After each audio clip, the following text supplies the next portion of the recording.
Behind me is the most hotly anticipated ute of 2018, the Mercedes-Benz X-Class.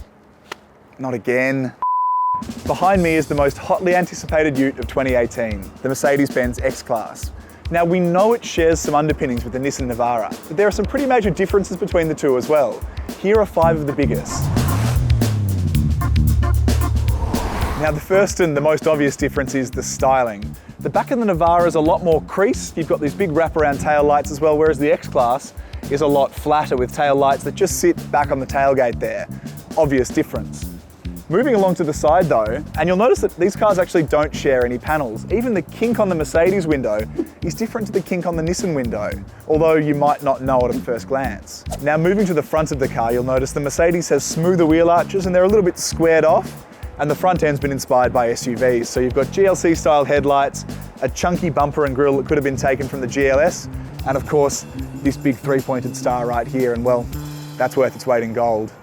When it comes to storage, the Navara is fantastic. There's tons of places to put your phone and your wallet. You've got this phone holder here, you've got these big cup holders, and you can also go under the center console. Surely you get the same in the Mercedes, right? Well, not really actually. You could put it in the cup holder, but then it'd flop around, and it's the same story here. Mercedes has covered that off. There's no room under the center console because you've got your 4-wheel drive buttons down there, and I know you've got the center bin here, but I like to keep lollies and some gum in my car, and there wouldn't be much room on top of that. I suppose maybe you could use the sunglass holder?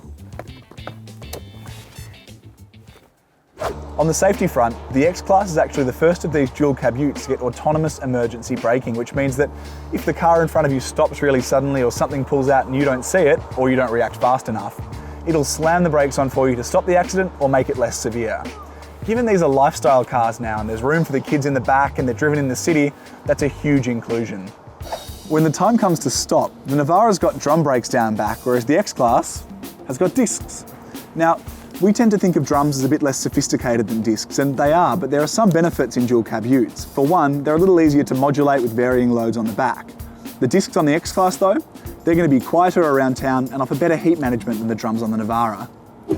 These might be lifestyle vehicles, but they're also dual cab utes, and that means that occasionally you're going to want to use them for work. And when that time comes, the Mercedes has a clear advantage, because if you look at the back of it, we have got a pallet squeezed in between the wheel arches there. If we try and take the pallet and put it in the back of the Navara, which is where I get to prove how strong I am by lifting a pallet, you'll see straight away there's a problem, because that is not going to fit flat. You're going to have to sit it on an angle. Now, if it's only the pallet you're carrying, well, that's fine, but if there's something on there, you're in real trouble. Anyway, this has just been a quick look at 5 differences between the X-Class and the Navara. For full reviews of both cars, make sure you head to caradvice.com.